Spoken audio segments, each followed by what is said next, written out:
right, Sam, thank you so much for that update. It's 9:04. We want to continue our coverage on this weather impact alert that is due to set up tomorrow evening into Thursday morning. So we want to bring in Matt Johnson from Consumers Energy. He's joining us live via Zoom this morning. Matt, thank you so much for your time this morning. I know that this is probably going to be a very busy week for you guys, especially over the next couple of days. So can you kind of give us an idea of how Consumers Energy prepares for systems like the one that we're experiencing or getting ready to, at least? Yeah, well, thanks for having me, Tanner and Sam. Great to see you guys again.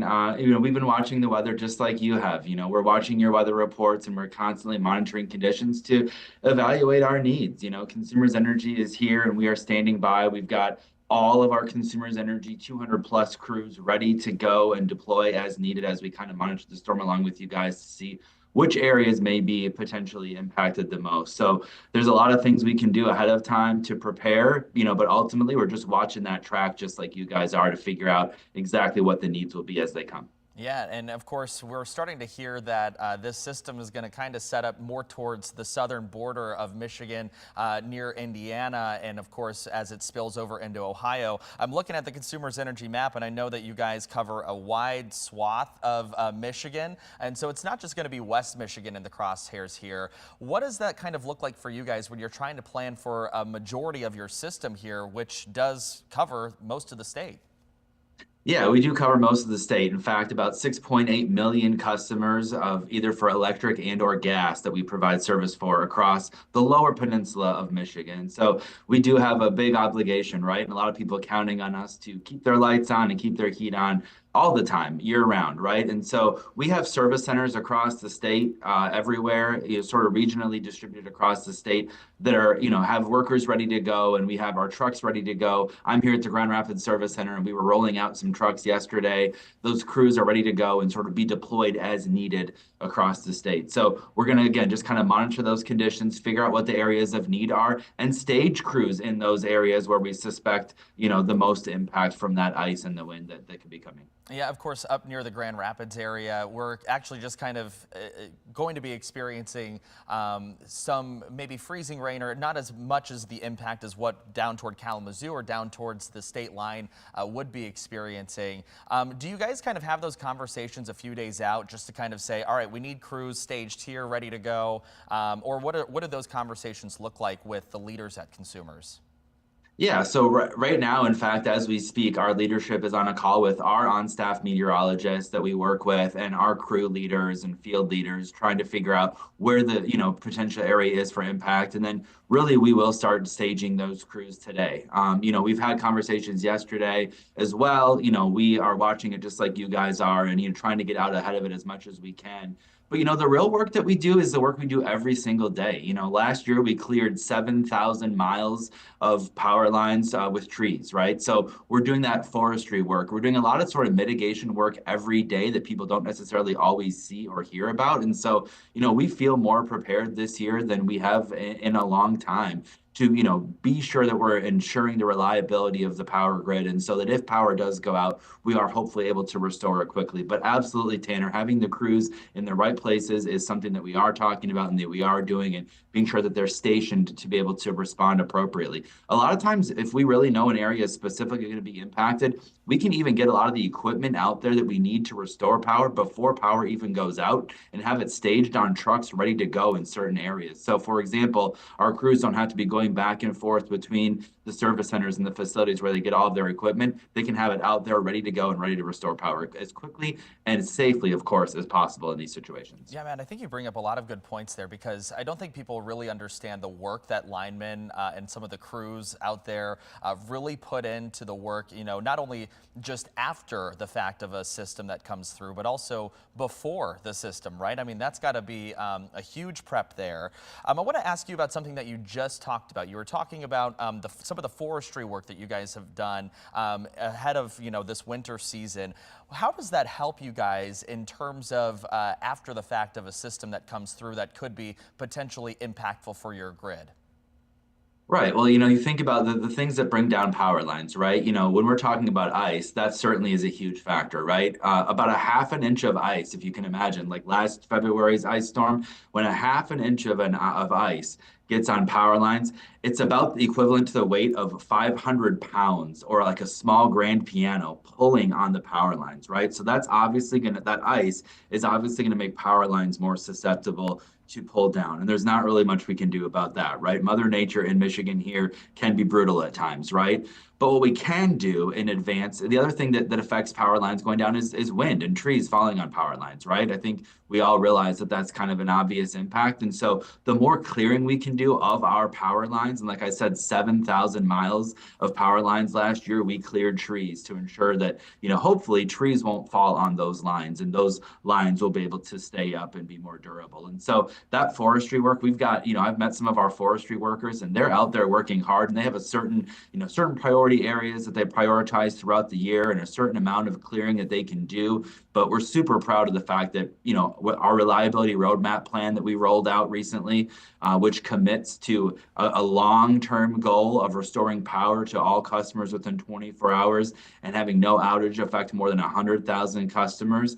We feel like those forestry workers are really doing their hard work out there. We're also investing in technology. You guys might have, met Spot, our robot dog, who can go out at substations and sort of with a camera detect outages before they happen. And so we'll kind of know right away when an outage happens. So there's a lot of things that we're doing all year round so that we're ready for moments like this. All right, yeah. So obviously the impacts for this system look to be more towards the southern border, as we've been talking about over the last few minutes. I'm curious if you guys have already identified a few problem areas that you anticipate there will be over the next couple of days, and if so, what are those? Yeah, so we're monitoring the whole state, right? And we're watching the conditions all over the state. And like I said, right now, one of my colleagues is actually on the call with our on-staff meteorologist trying to learn that, and we're watching you guys as well. So it looks like, it is kind of moving a little bit to the south, and we are expecting those ice impacts to certainly be the biggest culprit here. But then another thing to think about is after that ice, we know that you guys have been talking about the wind as well. And the wind is a huge factor for us. We want to restore power if indeed we do have outages as quickly and as safely as possible. But we also have to ensure the safety of our crews. And our crews do not go up in those bucket trucks if there are winds more than 35 miles an hour. And so we're really going to need the wind to work with us too in this situation to allow us to be able to get up in the air and restore power as quickly as possible within that goal of 24 hours. Yeah, so you mentioned, of course, the ice, you mentioned the wind. Obviously, we all know that that has an impact. If you lived in Michigan for any sort of time, you know that that is an impact for sure. I want to ask you about how do you guys go about repairing the system in the after effects of an ice storm or a windstorm like that? Of course, I know you just answered the 35-mile-an-hour question, but I'm curious, it's probably got to be pretty difficult for the line workers when there is still lingering ice on the system.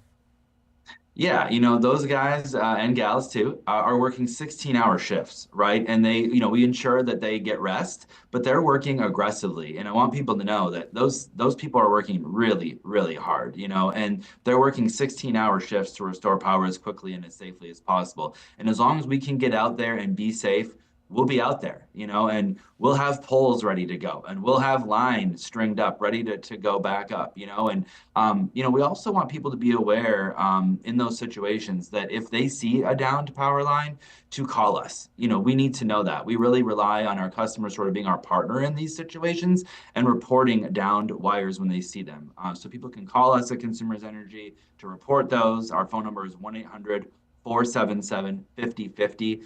Obviously, if there's a fire or some sort of other emergency, you should call 911. But let us know. Stay at least 25 feet away from power lines if they do go down. Obviously, we don't want to have anybody, suffer any sort of injury, right? So, keeping your distance is really important. Let those workers, when they get out there, do their work, and restore power safely. They're again working 16-hour shifts.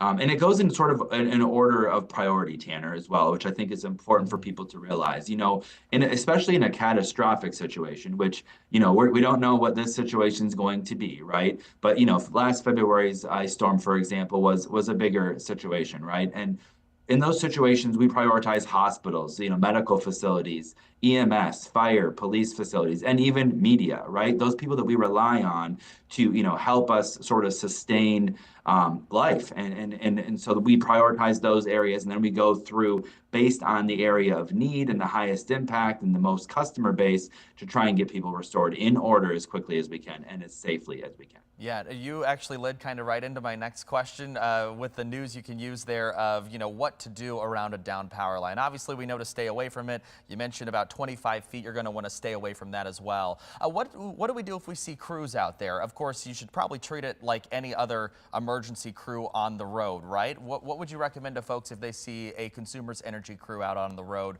working and they're trying to just pass through on that road?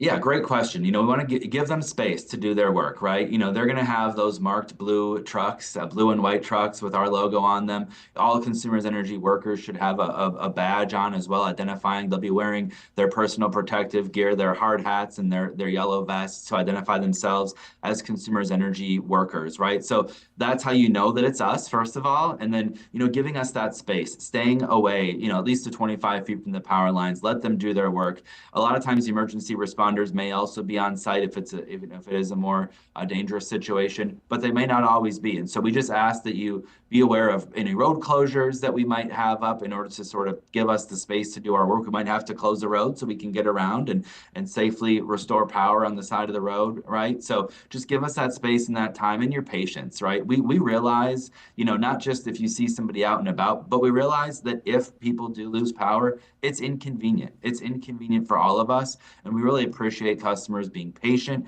as we work to restore power as quickly and safely as possible. You talked about your customers being your partner in any sort of power outage situation. Obviously you answered the down power line question, but let's say I'm at home and my power goes out. Do I report that to you? If so, how do I do that? Or do I just kind of wait for somebody to come around and check if I've got power or not?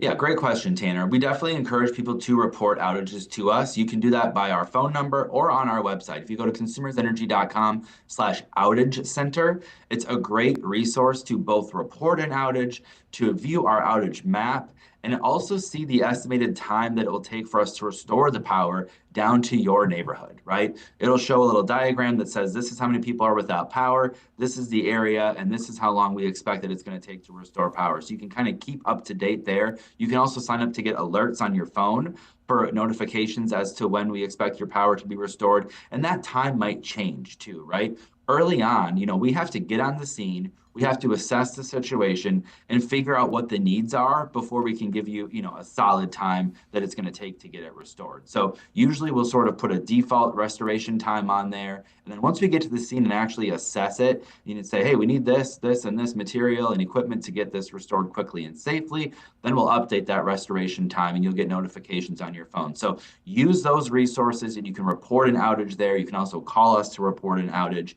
We do rely on customers to let us know about that. But we're also constantly monitoring and we'll see, if a substation goes down or if wires go down, we typically will get notified, but it certainly helps us, speed up the process if we do get those calls or reports online from our customers. Yeah, so if my power does go out, how do I keep my home heated? What are recommendations there for folks that might be without power for an extended period of time? Of course, we know that the goal is always 24 hours, but, of course, we know things happen. So what is the recommendation for folks that might be without power? Yeah, another great question, Tanner. I appreciate it. We want people to have a safety plan, right? Safety is our number one priority at Consumers Energy and in your family, in your home. It's important that you sit down and talk about your safety plan as well. What will you do in case of a power outage? It starts with having your electronic devices charged, right? We all rely on our cell phones so much. Having those charged up, even having, a charger that doesn't need electricity, right? Those ones you can charge ahead of time and it's sort of the little power stick. Having those handy is good, so that you have the ability to communicate. Right. And also, getting your flashlights ready to go, right? If the lights are out, and not using generators. A lot of people rely on a generator, but do not use generators, obviously, indoors or in your garage, right? We do not want the risk for carbon monoxide to be an issue or a factor for people. So if you do lose power, have a plan, be prepared. And then if you do have a generator to generate power in the interim, be sure that you're doing that safely, right? We want to eliminate carbon monoxide risk. And it's good to contact family too, to say, hey, if you have a family member who's in the area or a friend that you can stay with for a little while, if they have power, that's something to think about as well. We also have warming shelters that oftentimes the community will open up in these situations. And we have a phone number that you can call at 211, which a lot of your viewers might be familiar with, that has a variety of resources, right? But calling 211 to find the nearest warming center in your area is another thing that we recommend for people. So there are things you can do, to stay safe, to stay warm while we are out there, working as hard as we can to restore power as quickly and safely as possible. Yep, and I think the name of the game is if your power goes out. Again, it's an if, we never know with these ice situations, is to just be patient. Matt Johnson with Consumers Energy, we really appreciate it. Is there anything else that I haven't asked you that you think we should mention before we get off of here? No, I just appreciate the time. Again, people can always call us at 1-800-477-5050. We again want to be your partners in this process. We're working really hard to proactively communicate to our customers by doing things like this, Tanner, and also on social media and emails. So we'll be reaching out. That outreach is really important to make sure that we can communicate with our customers exactly what we're doing, when we're doing it. We want to be transparent about where we're at in the process and let people know sort of behind the scenes here how hard we are working to provide a reliable system for you and to get power back on as soon as possible. So appreciate your time and having us and letting your viewers know about this important information this morning. Yep, absolutely, Matt. Thank you so much. And of course, we'll be checking in with you when and if something should happen there. Matt Johnson from Consumers Energy, thank you very much.